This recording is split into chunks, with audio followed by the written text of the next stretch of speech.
All right, it looks like we have almost everybody on now, so we'll go ahead and get started. Thank you everybody for joining this 5310 and Senior Transportation webinar. I'm really excited that we have the opportunity to offer this in this format. And I know a lot of you have been asking for this over the years, so it's great that we're able to do it now.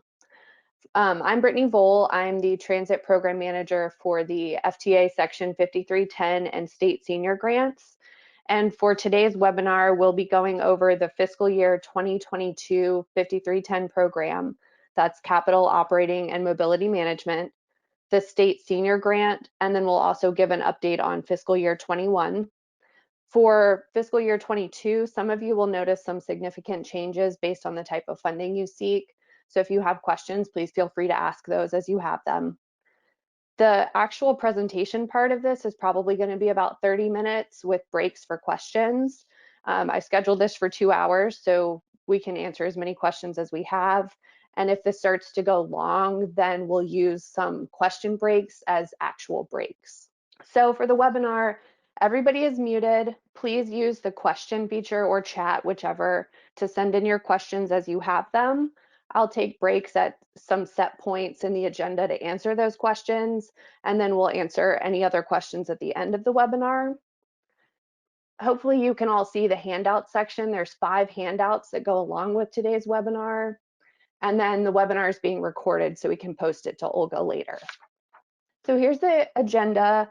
I'm going to give a quick update on the state senior program, then we'll talk about 5310, get into RTAP, OLGA and TransAM maintenance, invoicing and reporting, the FTA Mobility for All grant program, and then an update on fiscal year 21. So for the state senior transportation grant, DRPT will not be soliciting applications for this program in fiscal year 22. Any applicants who previously received senior transportation funding can apply instead for 5310 operating. And based on an analysis that we did, it seems that most programs are at least eligible at a basic level. But if you have questions about that, please feel free to ask. So 5310, this will be the majority of today's presentation. The intent of the 5310 program is to improve mobility for seniors and individuals with disabilities by removing barriers to transportation. So this could be offering transportation where none is currently available, or it could be a voucher program, really anything designed to improve mobility to those two populations. This program is federally funded, so it requires coordination to maximize those federal dollars. And then DRPT has an expectation that community level collaboration and coordination take place. And so generally we accomplish this through the coordinated human service mobility plan meetings, which are scheduled for November. And there's a schedule of that later in the presentation. We updated the Chisholm plan last year. So when you're applying for a grant this year, you'll want to make sure that you're tying your program to last year's Chisholm plan. Funding for the 5310 program is apportioned annually based on census data. DRPT receives the funds from the FTA, and then we grant those funds to subrecipients through our discretionary award process. The funding is broken down by rural area, small urbanized, and large urbanized. And again, this is by census, so where your organization falls depends on that census designation. Within each area, 55% of the apportionment has to be spent on traditional capital like vehicles. And then beyond that, the 45% remaining can be spent on operating, mobility management, or other capital.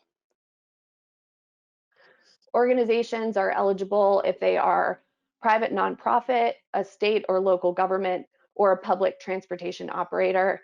And you'll see there are some special caveats for state or local government that you have to either be approved by the state to coordinate transportation or certify that there are no nonprofits available in the area that are able to do that service. So this slide describes a big change for this year. Beginning with the fiscal year 22 cycle, the applicant organization has to be the organization that will ultimately receive funding or vehicles. So one organization can't submit an application that will benefit another. So the organization that's applying has to be the one receiving vehicles or funds, and then they would also become the titled owner of vehicles if vehicles were sought. So this doesn't prevent any contracting or purchase of service. It just affects how an agency applies for vehicles. So there's a brief example of what would be eligible versus what would not be eligible. In this example, Jackson Agency on Aging applies for 3 vehicles for itself, it executes the grant agreement, and it becomes the titled owner for all 3 vehicles. What would not be eligible would be Jackson Agency on Aging applying for 2 vehicles for itself, 1 for Jefferson Senior Center, all under the Jackson Agency on Aging account. So with this change, this means that some agencies that have historically received Section 5310 vehicles or funding through DRPT through another agency will need to establish their own OLGA accounts to continue seeking support. So the OLGA account needs to be in the recipient agency's name, and then the master user should be an employee of that same recipient agency. So for those agencies that have been applying for vehicles through another or are new, within the handouts, there's an OLGA account application package. So you'll just need to fill that out and send all the required documents back to me by email by August 10th. And if you need training on how to use OLGA, please let me know in your email. There are 3 types of projects that are eligible for 5310 funding. The first is capital. Again, this is replacement or expansion vehicles for transportation to the eligible population. Capital grants require a 20% local match of funding. Operating grants are direct transportation expenses for an approved project. Those require a 50% local match, but Virginia provides 40% if it's available, so the local match is reduced to 10%. Mobility management is trip planning and coordination, travel training, volunteer driver programs, and it's treated as capital, requiring a 20% local match, but Virginia provides 16% if available, so only a 4% local match is required. And in all cases, the local match needs to be identified in the application, and it has to be actual funds. In kind is not eligible as a local match. So DRPT funds its awards through a competitive discretionary process, as I mentioned, and we have prioritized the awards that we give, with our first priority being capital assistance to current subrecipients for replacement vehicles, the second being to current mobility management, the third current operating, and then the fourth new capital, mobility management, and operating. So this slide actually talks about things that are specific to the capital program, but we see a lot of problems with them. So, well, actually Title VI applies to everybody. Preventative maintenance applies to capital and operating, and we see a lot of problems with them. So they're important to point out. Every program that applies for 5310 funding needs to have an approved Title VI plan in place, and that's due as an attachment with the application. New applicants don't have to have one, but should plan to put one into place pretty soon after getting an award. And we provide a template for that. For preventative maintenance, every applicant for capital and operating needs to have a preventative maintenance plan and attach that to the application, including policies and procedures, a maintenance schedule, and pre-trip inspection log. And then the plan needs to identify a single interval for oil changes, like 5,000 miles, and not a range. And then when we check for compliance, a range is applied, as you'll see on this slide. So in this example, the applicant changes oil every 3,000 miles. A 10% variance is allowed, so oil changes have to be conducted within 2,700 or 3,300 miles, and they have to be done within that frame 80% of the time to be compliant. So I know that was a lot of information. Are there questions so far about 5310 in general or the state senior grant for fiscal year 22? Okay, so there's one question about the new requirements on slide 9. Let me see if I can go back to that. Okay, This applies to every 5310 applicant, whether they are applying for vehicles, mobility management, operating, or other capital. So the question that was sent in that I just answered was, do the new requirements on slide 9 apply to vehicle purchases only or also to mobility management or operating grant applications? So just to go back to it, it was this information about applicants need to be applying on behalf of themselves, not on behalf of another organization. And this does apply to capital, mobility management, and operating. So now we'll get into detail on the 5310 capital program. As I mentioned earlier, 55% of each area's apportionment has to be spent on traditional capital. This is rolling stock vehicles, so replacement or expansion vehicles. And just to clarify for those programs that don't know or maybe new to this, these are new vehicles that are purchased by DRPT. We don't award funding for agencies to purchase their own vehicles. What happens is you apply for a certain type of vehicle, which we'll talk about on the next slide. It has an amount attached to it. You would work with the vendor to customize it. And then once we have the final cost of the vehicle, we collect the 20% local match from the agency and then supply the other 80% to the vendor directly. So capital also could include some other large-scale capital purchases designed to support human service transportation, but these types of things are rare. So if your program has a need for something like this, then reach out to me to talk about it before you actually submit an application so we can talk about the feasibility of that project being funded. And then when you do apply, you need to identify the source of your local match in the application and also have some kind of certification that it is available.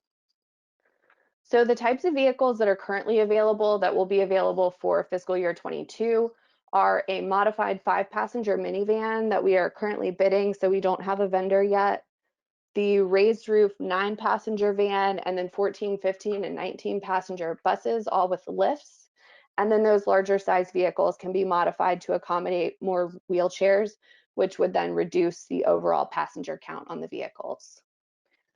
So for 5310 vehicles, these need to be used for the sole purpose of transporting seniors and individuals with disabilities. And if you have questions about that or your program transports other populations, then please reach out before completing an application. And then again, other capital as approved. And again, it's best to consult somebody at DRPT before submitting an application for other types of capital. So beginning this year, it's our intent to only have one application for all 5310 programs, which is another change. So basically, this is combining the capital application into the existing mobility management and operating applications, which means that there may be some more questions for capital programs that only apply for capital, but for those programs that apply for 2 or more types of funding, there's only one application to complete. Starting last year, we determined we would only replace FTA funded vehicles that are at least 4 years old and have 100,000 miles on them. Previously, it was either or. When you're requesting a vehicle replacement, you need to make sure that the vehicle you're requesting matches what's in TransAM. And the award amount for vehicles is fixed. So we change this amount as we need to based on the price of vehicles. It's about the price of the vehicle plus 25% or so for extras. So you're welcome to go over that amount, but DRPT will only support the actual award amount. So there's an example here for an agency that went over and then is responsible for that overage. Last year, we changed the MPO notification. It's now due by December 31st. And the public notice needs to be a true public notice that states exactly what you're applying for. Are there any questions on capital? Okay, so one question, can the local match come from our own agency or does it have to come from an outside party? It does not have to come from an outside party, it can come from your own agency. Okay, so there's a lot of questions. I'm just trying to sort through them all. One question, when must oil changes be performed? So we don't have a number that we tell you you have to perform them every X number of miles. You should just follow the manufacturer's recommendations or work with your service department or local um, maintenance person who changes the oil for you to set that interval. But whatever interval you set, it just needs to be one number. So either 3,000 miles or 5,000 miles or something like that, just not a range.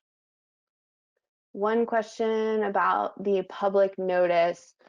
Um, if if you're using the public notice that's in the guidance document, then that should just be what you use. So we don't have the FY22 guidance document out this year, but the FY21 is out and the FY22 won't be changed that much from it. So every year that the guidance is out, there's a sample of what the public notice should look like. So if you have questions about what should be included, just refer to that sample and you could really take it word for word from there and just change the agency name and the vehicle types to your agency and what you're applying for.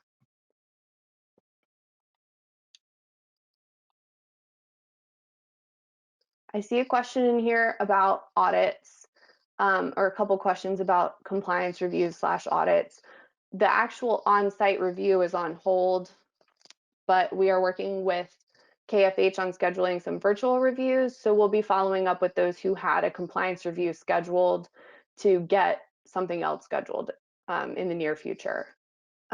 Question, what age range constitutes a designation of senior? So for federal programs, it's age 65 and older is considered a senior. Okay, so one question, what if you have a vehicle that's older but still hasn't reached 100,000 miles? Is there absolutely no way to get that replaced? So we will consider replacements for vehicles that haven't yet reached the 4 years and 100,000 miles. Particularly if there's an issue with the vehicle that's been documented. I have seen some requests come in for some very old vehicles that far surpass 4 years, and those are looked at very differently than a 4-year-old vehicle that hasn't reached 100,000 miles. So if you have a specific vehicle that you're concerned about replacing, feel free to send me an email and we can talk about that if need be. And then in terms, there's a question about estimated funding. There's generally we use the funding from the previous year and then add 1 or 2%. At some point later this year, we may have a better idea of how much would be available for FY22, but generally our guidance is use last year as the guide. Okay, so now we'll go over mobility management. The intent of mobility management is to improve coordination between existing transportation providers. It's working with more than one transportation provider in an area to get people connected to rides. And in terms of funding, mobility management is funding for people and their associated costs. The actual trips provided are considered an operating cost. So if your program needs both to succeed, then you would be applying for both types of funding. So there's a couple examples here of mobility management, trip planning and coordinating, travel training, and one call, one click centers. Mobility management grants are reimbursement grants with a 12-month demonstration period. So when you're applying for funds, you're applying for funding from October 1 to September 30th, and you will need to attach a line item budget to your application and a performance metric spreadsheet. These are the same as last year. Both are included in the handouts. And then this year we had a master's team from VCU work on a guidance document on the performance metrics for us. And that's also available in the handouts and will be posted to OLGA. About the 12-month demonstration period, once you get to September 30th and those funds can no longer be expended, any remaining balance as of September 30th would be deobligated. We don't really have wiggle room to extend grants unless there's a very extenuating circumstance or like there's no grant to pick up after it. These, just like capital, have the same MPO notification by December 31st and then the same public notice specifications. So in terms of the performance metrics, this is the same thing that was done last year. Make sure that your program is developing goals and objectives based on your program, and you can use that guidance document that VCU developed to help with that. And then if you're awarded a grant, you're submitting reimbursement requests on a monthly basis. On a quarterly basis, your updated performance metric spreadsheet is due with the reimbursement request. So those are due in January, April, July, and October, and should be attached to your reimbursement request as the completed Excel spreadsheet. So again, mobility management means people and their associated costs. DRPT will provide funding for up to 2 staff salaries and benefits. Marketing is frequently asked about. That's eligible up to $5,000 or 5% of the budget, whichever is less. Some limited supplies and equipment may be considered. And then you can also request indirect cost up to 10% of the modified total direct cost, and things like rent, utilities, administrative expenses, and executive staff salaries are only eligible for indirect. And when you use the budget that we provide for your program, it'll actually calculate the indirect for you. So for anybody who saw this presentation last year, this is the same list of ineligible expenses. It'll also be in the guidance, so I won't read through everything here. But it's important to point out that passes or vouchers for existing public transit or paratransit are not eligible, and training is not eligible. Those training expenses could be requested under RTAP, which we'll talk about a little bit later. So are there questions on mobility management? Okay, I'm not seeing any come in, so we'll just move on to operating and catch any mobility management questions at the end of this section. So operating is a broader category, and it really covers anything to do with the delivery of transportation. Also beyond mobility management, if you applied for a mobility management grant for 2 staff, but you needed other things that weren't covered there, you could apply for them in operating most likely. For general operating, eligible activities include expanded paratransit, more hours, same-day service, door-to-door service, travel training, vouchers for non-public transit, and then any kind of publicly available transportation to seniors and individuals with disabilities.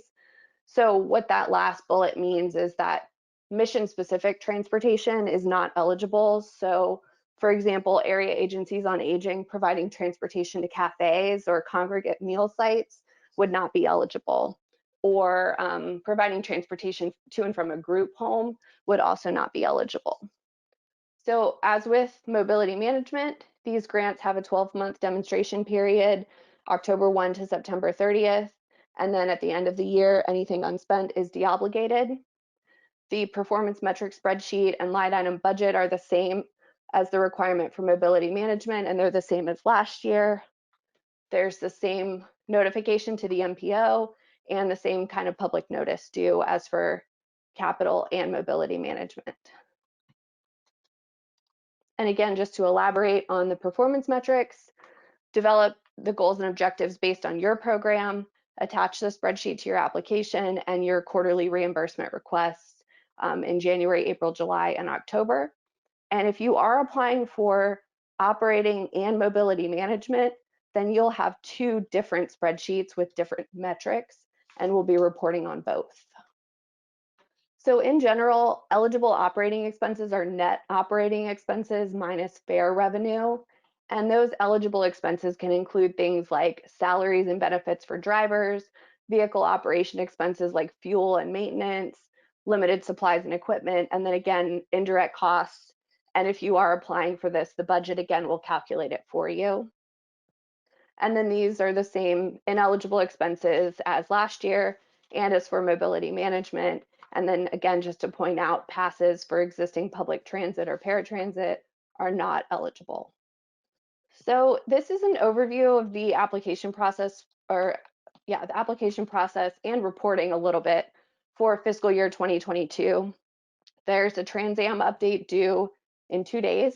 And then again in January, the application process opens December 1st and closes February 1st.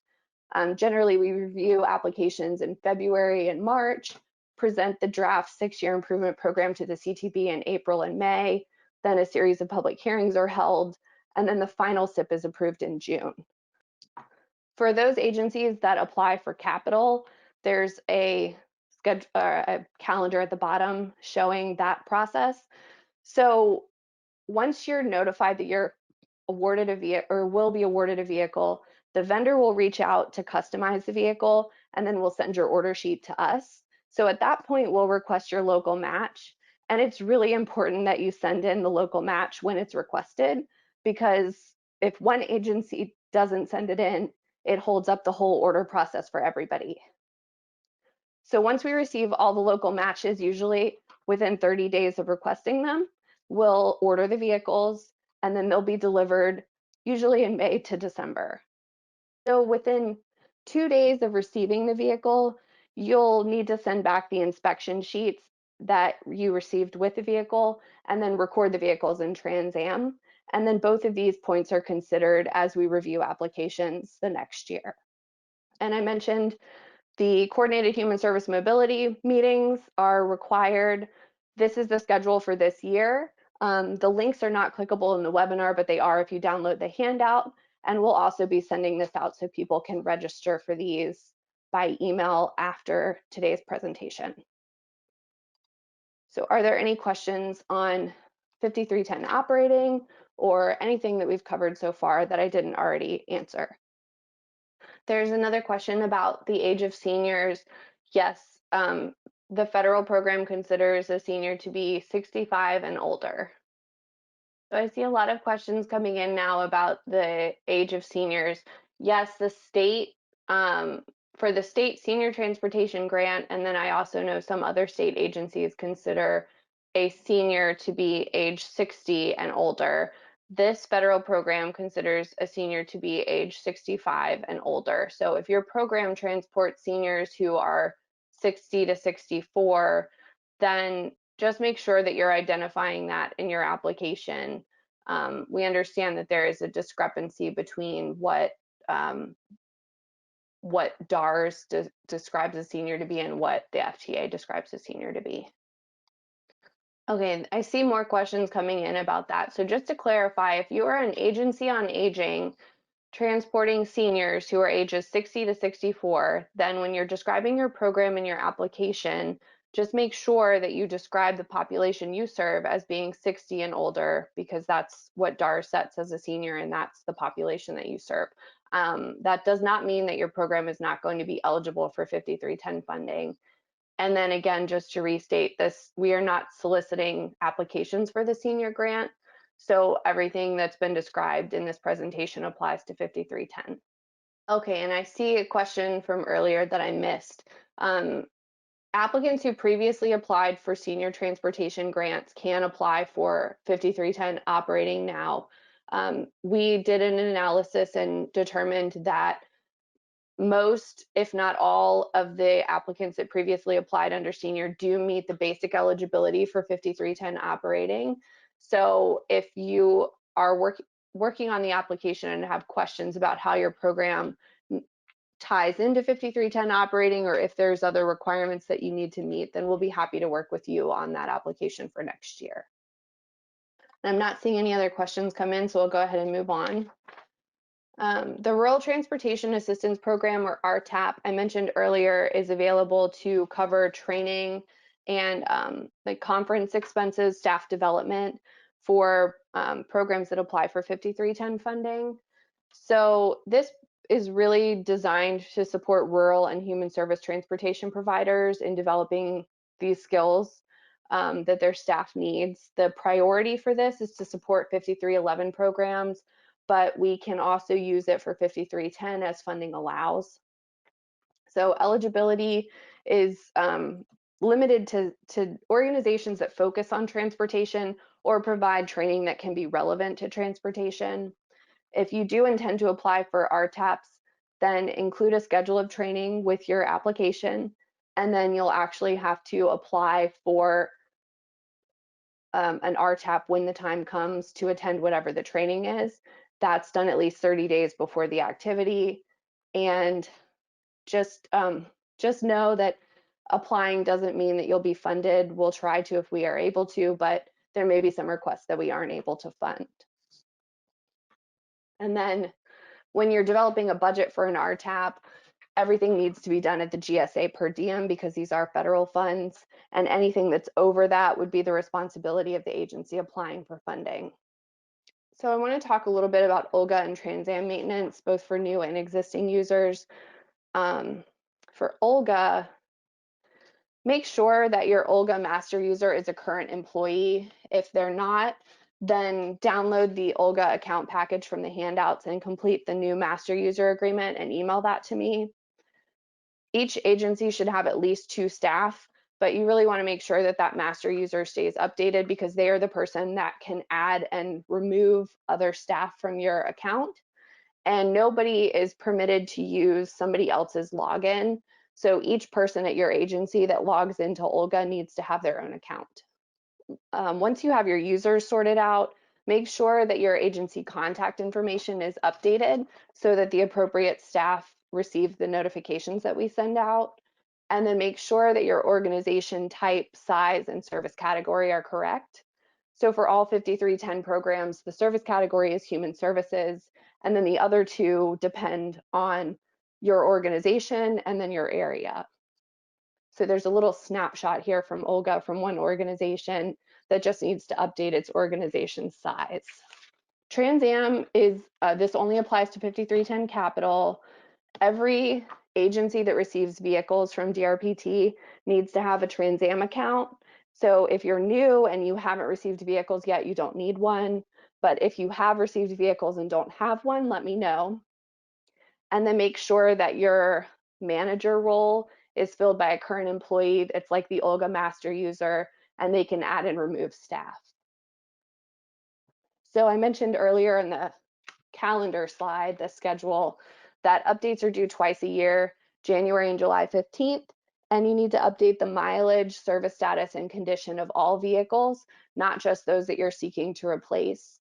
And then beyond that, you can use additional features that are in here, but these are the 3 that DRPT checks for and currently supports. Take another quick question break. There's a question about a requirement to have an RTAP master plan of training or requesting support as a training is scheduled. You should know at the beginning of the year if you plan to send staff to training. You may not have dates for everything, but if you know that you want to send them to, say, how to become a travel trainer, then you would develop a schedule based on that and submit that with your application, and it just wouldn't have dates assigned to it. But you should be submitting something if you plan to make use of the RTAPs for trainings. And if you are an agency that has not previously been awarded vehicles, you wouldn't have to do any updates in TransAM. Yes, that is correct. Okay, we'll go ahead and move on. I'm just going to give a broad overview of invoicing and reporting. This kind of falls into post-award management, but for anybody that's new or not aware of these requirements, then we'll just go give you an overview of what to expect. So every organization that provides transportation does need to do reporting in OLGA on a monthly basis for all 5310 grants. Ridership reporting is reported as unlinked passenger trips, which is counted each time a passenger boards a vehicle. So for example, if 2 people board a vehicle and go to the grocery store, get off the vehicle, go shopping, and then are taken back home again, that would be 4 unlinked passenger trips. And for the purposes of reporting, a passenger is a senior or an individual with disabilities. We may require incidental use for other passengers being ineligible populations, again, with prior approval from DRPT. And I'm sorry, this slide is cut off. This is the exception, not the rule. And if you are approved to transport other populations, you would not report rides to the ineligible population. No matter who you're transporting, you should be maintaining trip sheets that support the data you data you report in OLGA. And DRPT may ask to review those files at some point. They might be reviewed during your compliance review or before that if we have questions.